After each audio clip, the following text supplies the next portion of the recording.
Like, it take a real motherfucker to get sober. Entrepreneurship is a mindset. It's not necessarily what you do. Because I promise you, if you're doing it for the right reasons, you will be okay. What do we know about trauma scientifically? It changes the chemistry in the brain. We can relate to one another, you know. That's why this camaraderie is so awesome, because we just get it and we don't judge. You can't fight new battles with old tactics. Your thoughts become your words become your actions become your character becomes your destiny. What do you want to be remembered by when you're gone? What's Grounded, fam? It's your boy Johnny Gio. Thank you guys for tuning in to the Grounded Phoenix podcast. As always, the purpose of this channel is to express vulnerability and expand awareness to addiction, trauma, and mental health. Joining me today is Jesi, aka Authentically, Jesi on Instagram. Make sure you add her. What's Grounded, Jesi? What's up, Johnny? How are you? I'm doing good. I'm doing really good, actually. I'm stoked to have you on here because I know from your post on Instagram, and we have discussed earlier, man, like you're about to bring some motherfucking vulnerability, like no holding back. Absolutely not. Just like I told you, secrets don't save lives. They really don't. So, where are you at right now? Like, where are you recording from? So I am recording from a safe shelter, a domestic violence women's safe shelter, confidential address in Pennsylvania. Okay, we're not gonna disclose that information because there's a reason why you're there. And before we jump into like the addiction aspect, I know that for me, growing up, like my trauma really affected the way I used. So to begin with, I would really like you to just take us back to like early on experiences that really affected your life and the traumatic experiences you've been through, because these events really do mold and shape our thought process and the way we grew up and how we used as addicts. And man, you got an amazing story. Like I had to literally tell you to stop talking on the phone because I was just like, dude, we can't do this right now. Like we need to record this. So let's start from the beginning, because I think that's where this story has to start. Yeah, I mean, it really does. My story goes all the way back. It's the whole story of me. When I was not even 3 years old, and I was taken away from my mother. My father was narcissistic.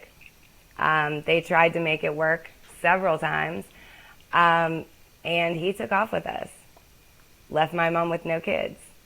And that was very difficult. I didn't have my mom around. We lived with my grandparents. But I often remember asking, for my mom. I have one very strong memory of her coming to my grandparents' house to see us for Christmas. And my dad rushed us to the basement of my grandparents' house. And I remember my mom walking down the stairs, and my dad stood in the doorway, and he would not let her see us. She got to hand over Christmas presents, and he made her turn right back around, walk up those stairs, and out of that house. And that, growing up, that really affected me, not having a mom. I mean, I knew I had a mom. She just wasn't physically there. And my grandparents are wonderful people, but at the time, they really, sided with my dad. And, years down the line, they apologized for it. But growing up, I, constantly heard what a piece of shit my mom was. My mother was a terrible person. My mother abandoned her children. It wasn't until I got a little bit older that, my mom sat me down and she was like, those memories you have, your dad took you. And I just kind of went, oh, shit? Like, wait, he took us? Like, who does that? Who actually just does that? Right. Just abandons, their wife. I mean, shit, I've been married twice now, and I can't think of any reason why I would just disappear with my children, and not even give the person the other parent an opportunity to be a parent. My mom went through plenty of trauma herself, and I'm pretty sure the only thing she wanted to be able to do was be a mom, and that was taken away from her. Unfortunately, my dad he was a very spiteful person, just a very spiteful and proud person. Thankfully, he has healed himself, and, he can apologize for those actions and for the difficulties that it caused myself and my siblings growing up. But that spitefulness really was the basis of all the trauma that happened as I was a child.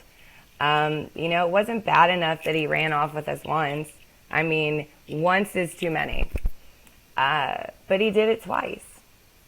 And the second time that he decided to run, he decided to knowingly take his children and marry a woman who had lost her children for sexual deviation.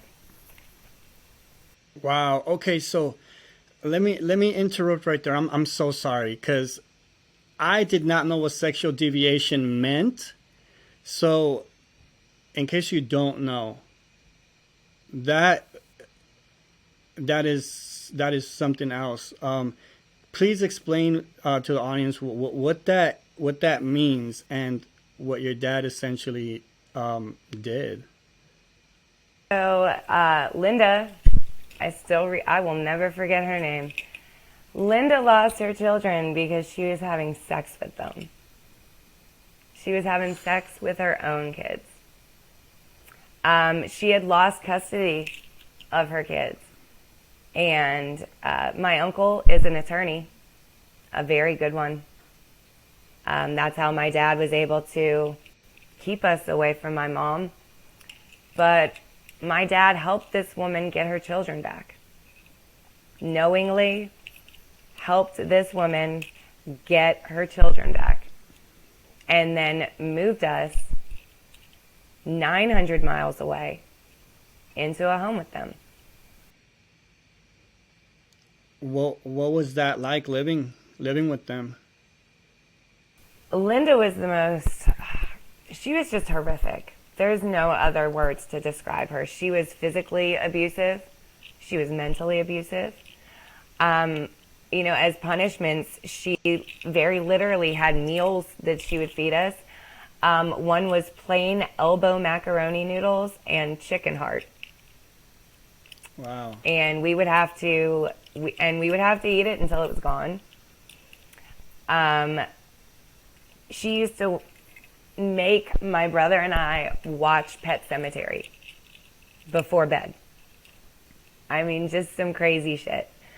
But as crazy as the shit that, Linda pulled, what her children pulled was so much worse. They built a tent fort in the garage, and it was a place for my older brother and I to play. My dad claims that he has no idea what went on in that fort. I beg to differ. But my brother and I were forced by her two sons to become sexually active. They did very well unspeakable things to me, and they made him watch. And if he closed his eyes, then they got physically violent.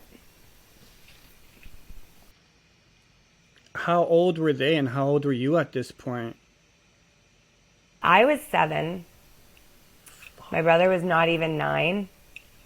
And her boys were 13 and 15. So they weren't little kids. They were teenagers. Yo, they knew exactly what they were man, doing.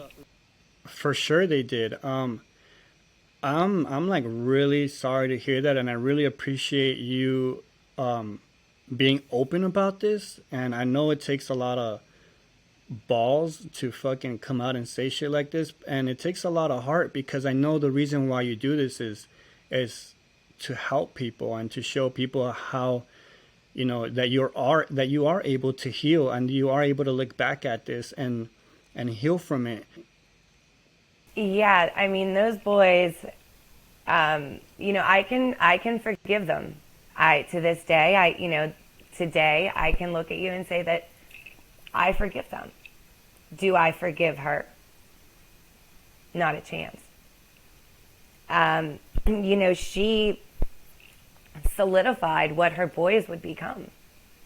She gave them no choice, no options. You know, and I can say that my dad helped in that, because he knowingly put those kids back in that situation. Knowingly put his own kids in that situation. How did life carry on, you know, like there? Or what? Did your dad stay with her? No, my dad ended up getting a divorce, but not for the reason that you would think. Not because his children were being abused. Not because his children were physically and mentally changing. He left that woman because she cheated on him. Wow. And so he packed up in the middle of the night, like he did, and he ran. And that was the end of that. Did you ever ask, or did you ever tell your parents about it, or your dad, or you confront him about what went on? So, not as a kid. No, my brother and I both, we were terrified. I mean, when you physically become assaulted because you are not voluntarily being sexually active or promiscuous as a child, that shuts you down. Yeah. To this day, my mother swears that the first time she saw us again after that, she immediately knew that something was wrong. Back in the early 90s, things were a lot different than they are now. Now there's services available. You know, people are very open about trauma. In the early 90s, it was not that way at all. You know, my mom said she took us to be evaluated and was essentially told there's nothing wrong with your kids. Wow. And that, you know, it changed everything. Hurt people. Right. And as a result of that, you know, I can hold myself accountable in saying that, you know, I behaved very poorly with my younger sister and younger stepbrother. Once again, just kind of following suit. You know, you're a very young child and this is what's going on. You start to think that that is normal and that that's Right. the way that people behave. So we moved back to Pennsylvania. And from there, I'll be honest, we just kind of bounced back and forth. We were with my mom until she found herself in another horrifically abusive situation. And, you know, some of my worst memories were being sat down at a kitchen table with my mom on one side and my dad on the other. And they'd look at me and say, well, who do you want to live with? Oh, shit. You know, as a 10-year-old kid, that's not a decision you want to make. You think you're going to hurt somebody's feelings. Of course. You think that you're going to break somebody's heart. And so oftentimes, you know, we knowingly kept ourselves in bad situations. You know, it's kind of like wish in one hand and shit in the other. Right. My dad was physically abusive. I'm god awfully so, physically abusive. And my mom was in abusive situations. There was absolutely no reprieve from it whatsoever. There was no safe place. there was no safe space. And that, you know, it became my entire existence. I became my trauma at that point, and that was when substances had to get involved. You know, I was a 12-year-old kid wanting to commit suicide. And, you know, I think now, and I think back, my oldest son is 17. And I think of him at 12. And my heart breaks because when he was 12, I had him in a terrible situation. And it just, you know, I talk about it often on my Instagram. I talk about it in my groups. You know, generational trauma exists. Yeah. And those cycles are never going to break until someone is brave enough to come forward and hold other people and themselves accountable and say, this is happening. And not only was I a victim, but I played my part. Man, that is big. That shows a lot of growth within yourself. What do you attribute that to, like your growth and just the acceptance and, you know, forgiveness? Honestly, recovery. And it wouldn't be possible without that. Before I made the decision to really get sober, and not just get sober, but recover. You know, I think there's a huge difference between getting sober and recovering. And that difference is, are you willing to do the work? Are you willing to recognize the victim in yourself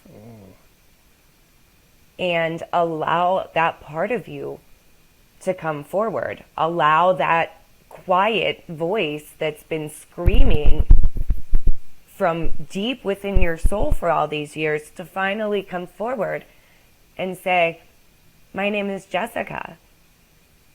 Terrible things happen to me, but they don't make me who I am.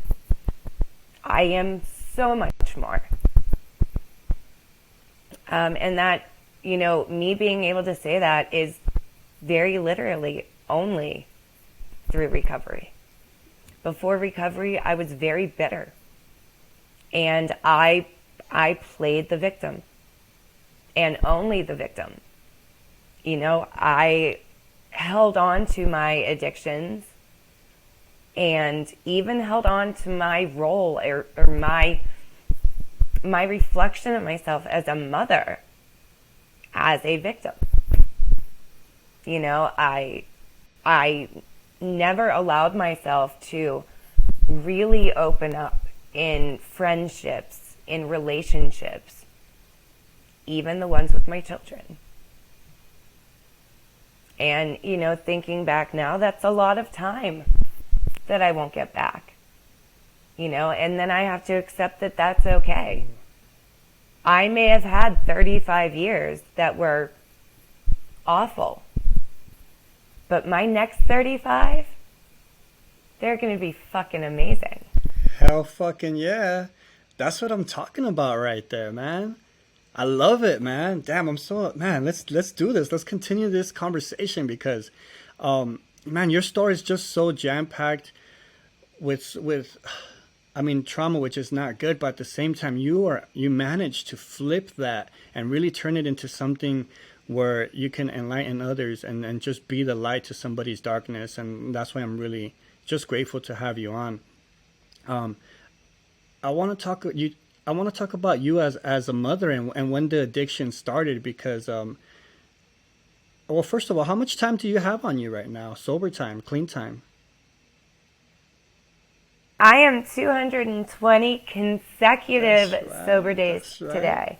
That has not happened in 23 years. There you go. Flex on them. That's right. Congratulations on that, man. You. Get it. Thank you. Yeah. But, you know, I turned, like I said, I turned to substances very early. I was drinking by the time I was 12. I had hit my first J when I was 10. But I became an alcoholic at 13. I used to pull the whole vodka in a water bottle trick at school. I was incapable of functioning without being under the influence of something. It became my identity. Right. People used to say that I was bubbly and I had this amazing spirit and I could get along with anybody. It's amazing that I still hold on to that in recovery because most of that was substances. Wow. Most of that was being too high or drunk to care.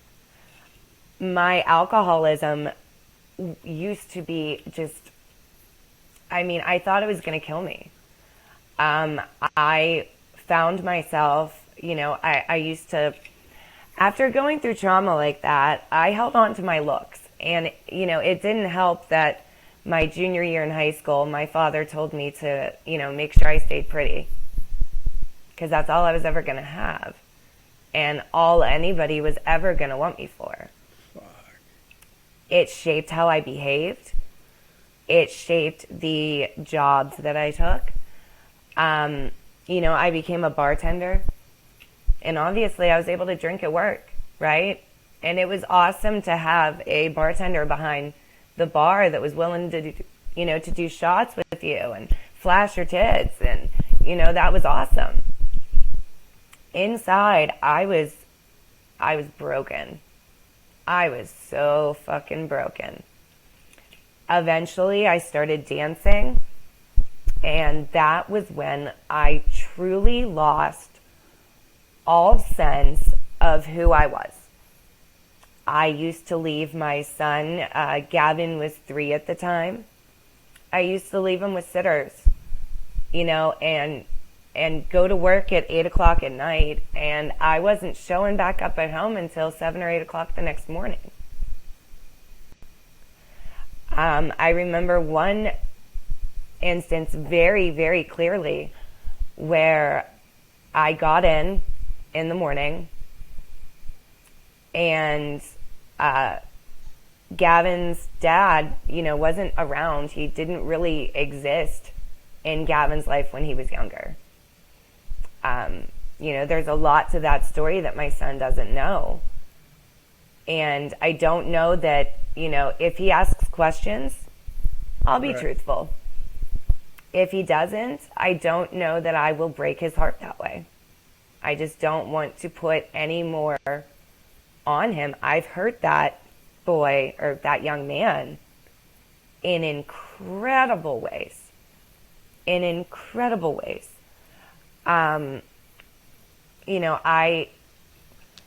They say you accept the love that you feel you deserve. True. And I did exactly that. I found myself with a man that was just like my father. A narcissistic, abusive son of a bitch. And when I first met Tom,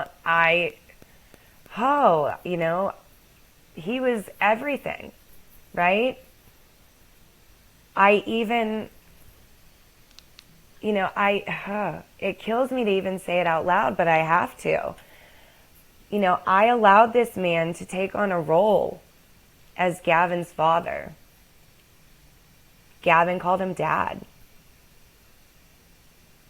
And then inevitably, when I gave Tom a biological child of his own, for lack of better words, Gavin is a ginger anyway. Tom beat him like a redheaded stepchild. And I did not do right by my son in the slightest. And I can admit to that. I wouldn't be authentically Jesi if I didn't admit to the dark parts of my life, and not just the ones where I'm a victim, the ones where I'm accountable for someone else's pain. You know, I was an alcoholic for the longest time until I became a cancer patient at 27. And I found opiate pain medication. When you mix trauma with a doctor who's illy prescribing you opiates, you know, I'm talking like 600 pills a week. Those don't mix. You know, at the same time, you know, I used to say that life's always been harder than it had to be. And it was, you know, as I was a cancer patient and as I was dealing with an abusive marriage, as I was watching Tom become abusive to Gavin, we lost everything. Our house, car, dignity, self-respect.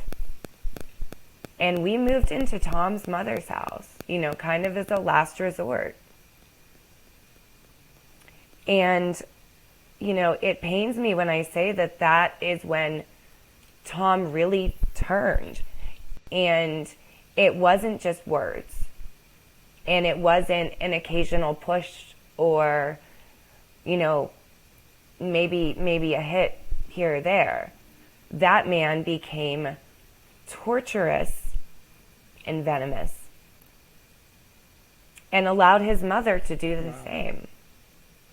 You know, Gavin and I, he had an upstairs bedroom and we hid there. There were times where I used the bathroom in a bucket in that upstairs bathroom or bedroom, and I would throw it out the window. Because if I walked into Gloria's bathroom, within 30 seconds, someone was pounding on the door telling me to get the fuck out. That, you know, when he allowed his mother to become abusive to my son and my oldest son and I as well, I lost all hope. I lost the will to even exist. And I used my pain meds to numb the pain, all right. Just absolutely not how I should have. I can recall now where, you know, I was snorting pills in front of my child. In front of Gavin. When I think back on that now, that blows my fucking mind. I was hurting so badly that I couldn't even open up my eyes and see the damage, the irreparable damage that I was causing to my child. You know, Gavin has found an amazing way to heal in spite of and despite of. He's a musician and I couldn't be prouder. But, you know, when you listen to one of his songs, the picture greets you. When you pull it up, it's a house. And it's the house where everything... We died in that house. A piece of us died in that house. And we work every single day now to get that back. So I want to play a little part of your son's song because I heard it and I know this was like a catalyst for your recovery, and we'll touch up on that. But I want to play a little bit of the song right now through my phone. Hopefully you can hear this. Raise a kid, mama, why would you raise a kid that way? Not the only one you got mad ex to. Promise me you will not hurt him too. If you do that, I won't forgive you. Swear to God, when I see you, I will kill you. Man, myself a promise to not pop a pill too. Made myself a promise to not act like you. Yes, you was hurt, but I was getting abused, and you just watch, think that wouldn't hurt too. I can't forgive you, not anytime soon. Jumping off balloons, hope I die soon. When I hit the ground, tell Maddox love you. I tried doing everything to save you. It wasn't enough, not close enough, but we lucked out. My brother's tough, he like a diamond in the rough. When he grows up, he will surpass us. Mama, tell me why you wouldn't hold me when he yelled at me. Could hear you laughing, yes, I was crying. You saw me hurting, not your baby boy, cause you wouldn't help me. You would just let me sit in front of TV, playing Minecraft all through the damn week. Next thinking, will someone hit me? Someone please save me, nowhere near okay. Wow. He's talented.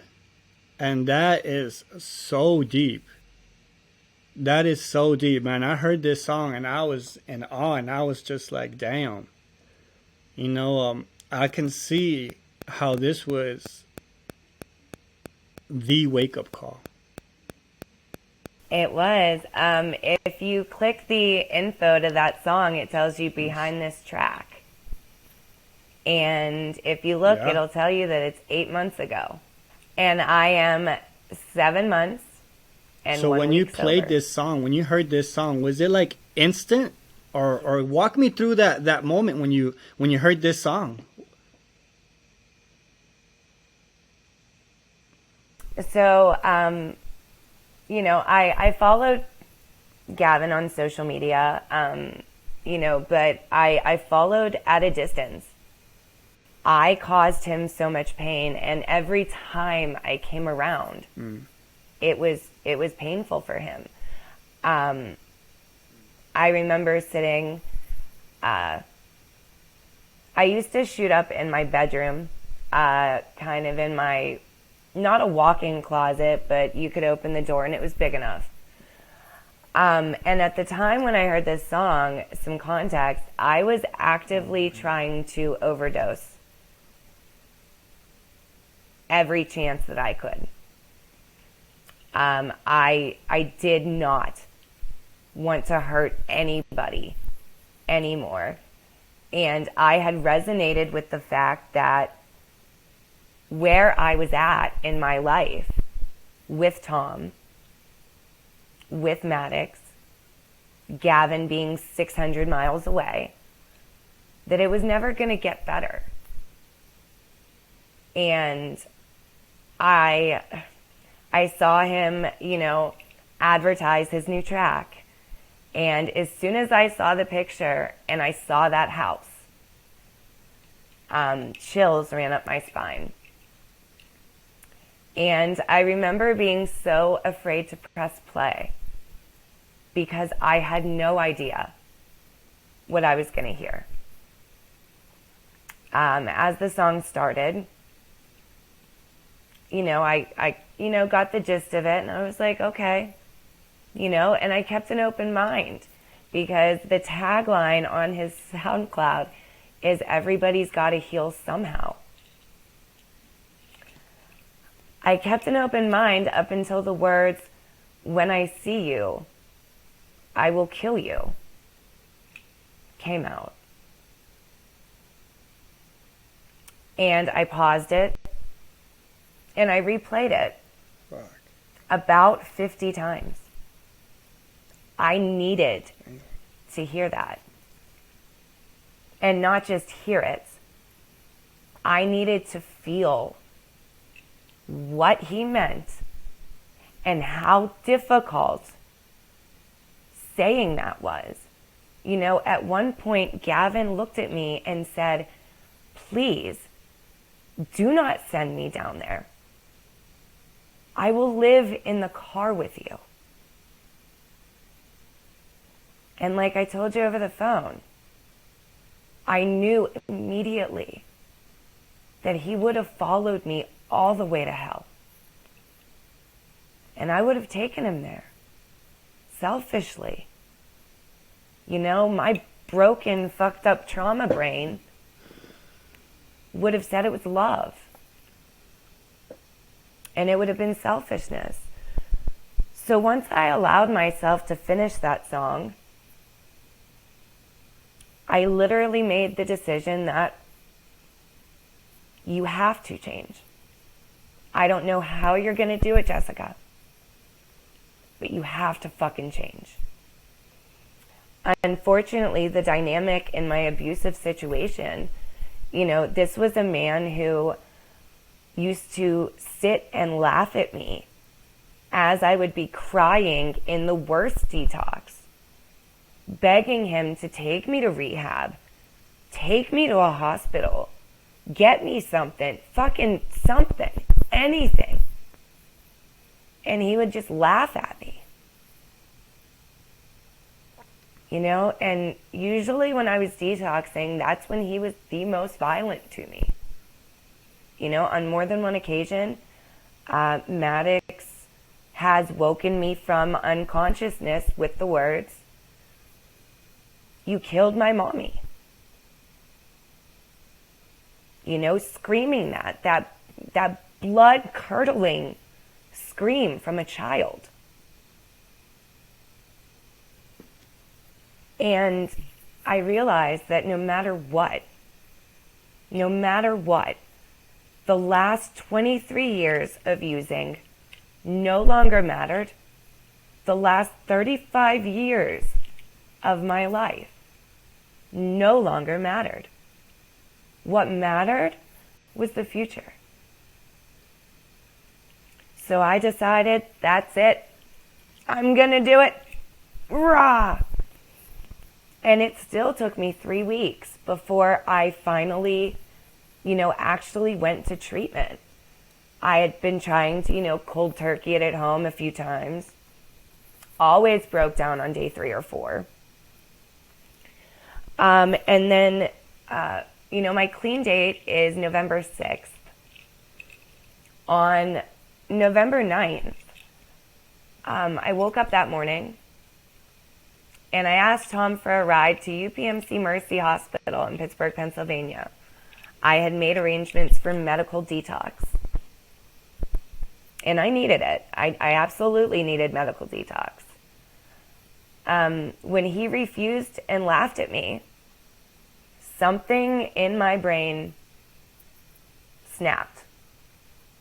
And again, in my life, for the 27th time, I tried to take my life.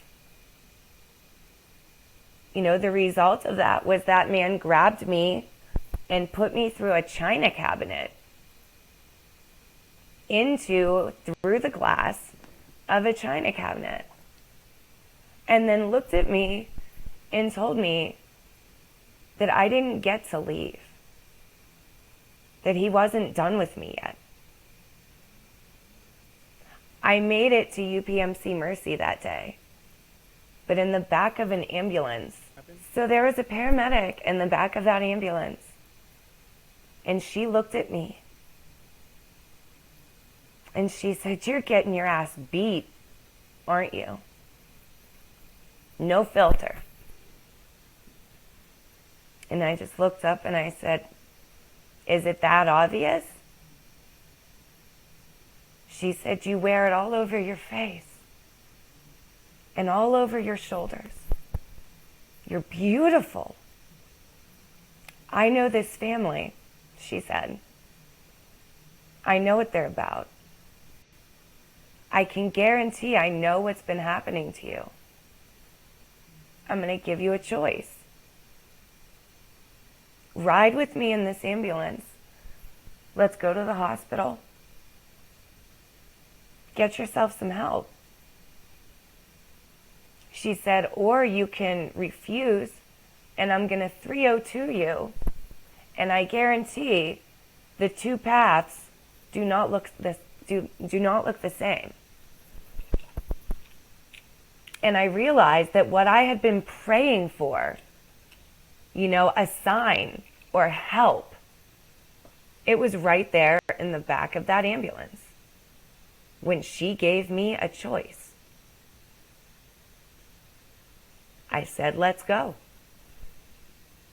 And I never looked back. I went to detox, went to inpatient psych because all that trauma, I had skeletons in my closet and I had some severe mental illness. You know, I got myself help, really started to see who I was. And not just who I was, but who I wanted to be. And while I was in psych, a girl that looked very similar to me, her name was Audrey, came walking in my room, and she was a peer counselor. And she looked at me, and she said, I know you're not going to believe me,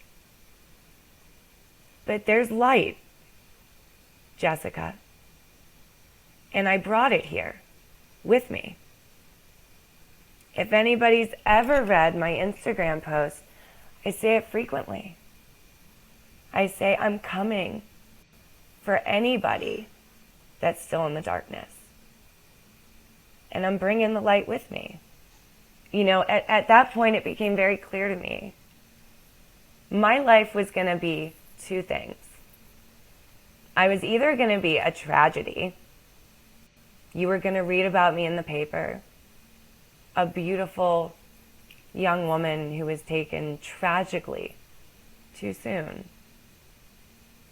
Or I was going to have one hell of a comeback story.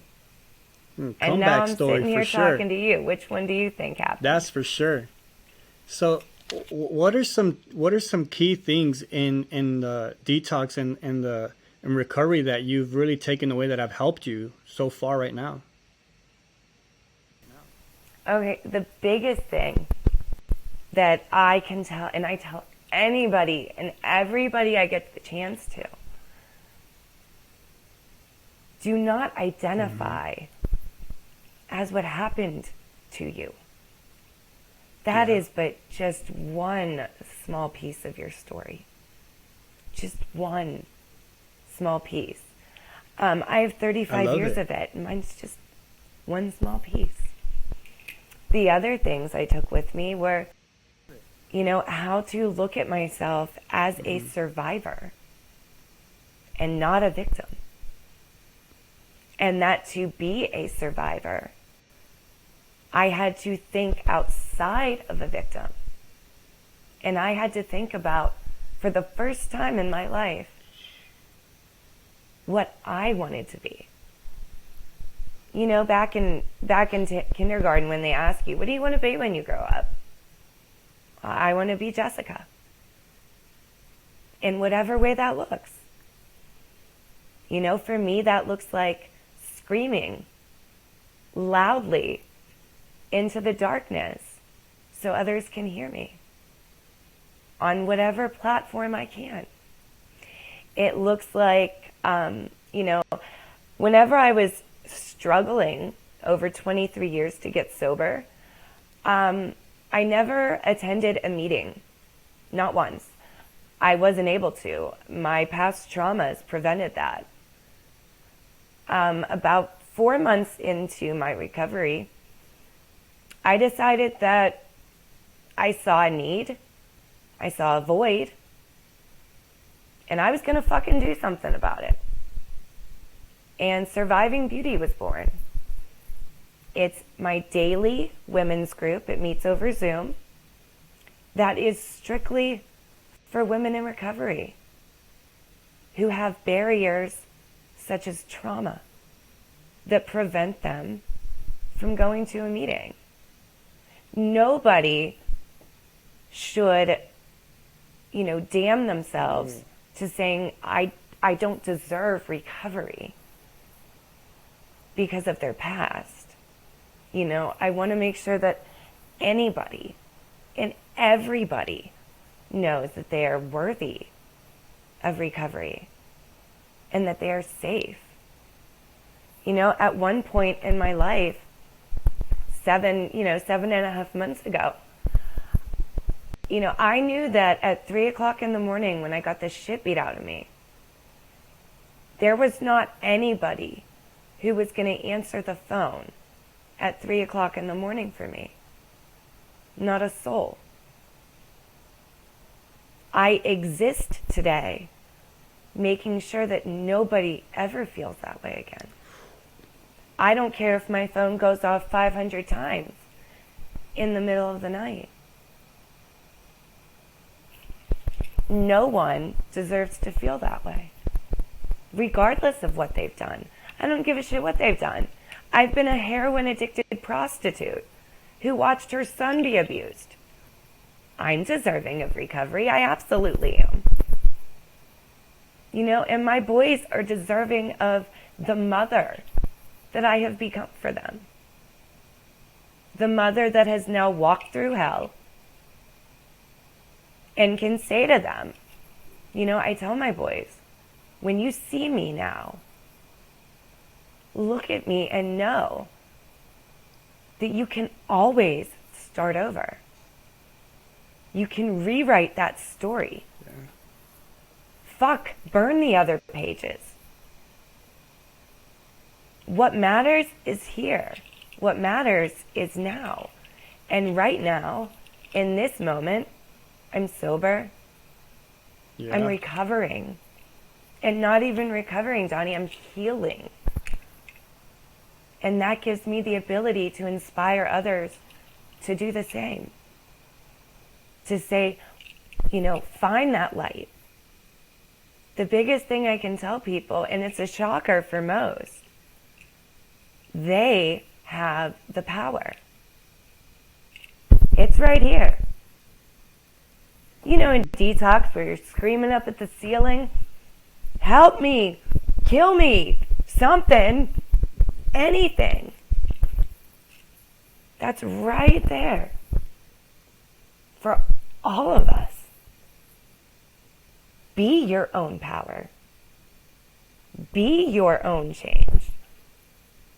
And if you have a chorus of people telling you that you're never going to do it, fuck yeah. Do it in spite of. That way, when you get to the end, you can turn around, say, fuck you. Wow, man. I was expecting vulnerability, but I'm just like mind blown right now. Like it's really a treat to have you on here. You mentioned harm prevention. What are some things that some people can take away for harm prevention, including myself? You know, things that I may learn. So, harm prevention and harm reduction. You know, we love to say that abstinence is the key, but you know, now we are learning. The more we learn with, you know, addiction, and the more we learn about the disease, the more we learn about how trauma affects that. You know, it's important for people to realize that, number one, a lapse doesn't ever have to be a relapse. You know, you can have a slip, but not allow it to turn into a spiral. You know, the other things that I can say for harm reduction are definitely be kind to yourself in those moments. In those moments where you hear that voice in the back of your head, your addict voice, you know, and it's like, hey, Johnny, how you doing? You know, hey, maybe we weren't so bad, you know, and then you start to, you know, damn yourself. You're like, no, I'm not that anymore. Allow yourself to be kind to that addict in you. Say to that addict in you, it's okay, I know you're hurting. But we're here now. And it's okay for us to heal. You know, I know someone asked me once why I do all of this. And the answer is very, very simple. Somewhere in the world, right this moment, there's a mom. She got her ass fucking beat today. She sold herself for that $40 that she's about to put in her arm. She kissed her kids goodnight. She walked upstairs and she slipped away praying to God that she would never see the light of another day. That's why I'm here. You don't have to be alone. You're not alone. Don't walk behind me. Walk with me. You see that light? Let's get there together. You know, you're pretty fucking amazing. Before I do let you go, you already know, I got to ask you this question, which is that I believe there's 3 things in life that are guaranteed and they're marked in our gravestone. That is our birthday, the day we pass, and that dash in the middle that we often overlook. It represents the life we led. What do you want to be remembered by when you're gone? I want to be remembered as the woman who shouldn't have been, but was. Ooh. There's been several times in my life I shouldn't be alive today, Johnny. I shouldn't be, but I am. So I want to just, before I let you go, I want to go back to that song and that specific verse that your son wrote. That he said that when I see you, I will kill you. And you know what I gotta say to that is that he actually did do that. He killed the old Jesi, the addict Jesi, the Jesi that, you know, that just wasn't suited for him. But now, he basically gave birth to a whole new mom through that song. Anybody who has ever known me knows that I've always said one thing. I used to say, Gavin, Michael, man, you are going to do something amazing with your life. He saved mine.